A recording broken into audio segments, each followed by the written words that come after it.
আজ আছে কলেজে ফর্ম ফিল আপ 10টা থেকে, আর আমি এসেছি 2টোর সময়। আমার জন্য তার কাউন্টার খুলে রেখে দেবে না? কলেজে পৌঁছে অনেক রিকোয়েস্ট করে তবে ফর্মটা জমা নিল, কিন্তু তার পরিবর্তে অনেক অনেক কথা শুনিয়েছে। সামান্য একটুখানি লেট হয়েছে, এটার জন্য এত কথা শোনালো, কি আর বলবো। মনের দুঃখে চলে এলাম বিশালক্ষীতে, কারণ মা আজ 5-6 দিন ধরে বলছে চিকেন রোল খাবো। আর মা যখন একবার মুখ ফুটে বলে দিয়েছে আমি তো নিয়ে যাবোই। আর এখন তো রোজা চলছে, তাই বাড়িতে নিয়ে গিয়ে যে মাকে বলবো গরম গরম খেয়ে নাও, তাও পারবো না, কারণ রোজা না খুললে খেতে পাবে না। এদিকে আমি মাকে না বলে ভাইয়ের জন্য একটা ব্রেসলেট নিয়ে নিয়েছি, কারণ মাকে যদি আগে থেকে আমি বলতাম তাহলে মা কখনোই রাজি হতো না। আমার বড় আব্বার ছেলে এরকম একটা ব্রেসলেট নিয়েছে, ওই ব্রেসলেটটা দেখে আমার ভাই আমাকে বলছে বুনি আমাকে একটা কিনে দিবি। আমার ভাইটা আমার কাছে চেয়েছে আর আমি দেবো না, এটা হতে পারে না। বাড়িতে এসে ভাবছি প্রথম মাকে রোলটা দেবো, তারপর ব্রেসলেটের কথাটা বলবো। কিন্তু আমার মা এটা ভাবতে পারেনি যে মায়ের জন্য আমি আজকেই রোল নিয়ে আসবো। মা এই চিকেন রোলটা দেখে অনেকটা হ্যাপি হয়েছে, আর মা খুশি হলেই মেয়ে খুশি। আমি যে কতটা হ্যাপি হয়েছি সেটা আমার মুখের দিকে তাকালেই বুঝতে পারবে। তবে একটা জিনিস ভাবছি, ওই ব্রেসলেটের কথা মাকে বলবো কি করে? মাকে ব্রেসলেটের কথা বলে দিলেই তো মায়ের এই হাসি মুখটা পুরো বাংলার 5 হয়ে যাবে। তাই আমার সাহস হলো না যে ব্রেসলেটের কথাটা মাকে জানাই। আমি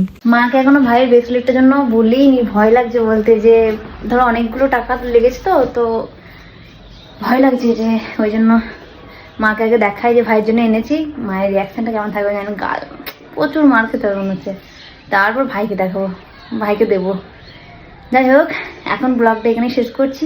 মায়ের রিয়াকশনটা আলাদাভাবে নেবো, আর ভাইয়ের রিয়াকশনটা তো বেশি। ব্লগটা এখানে শেষ করলাম।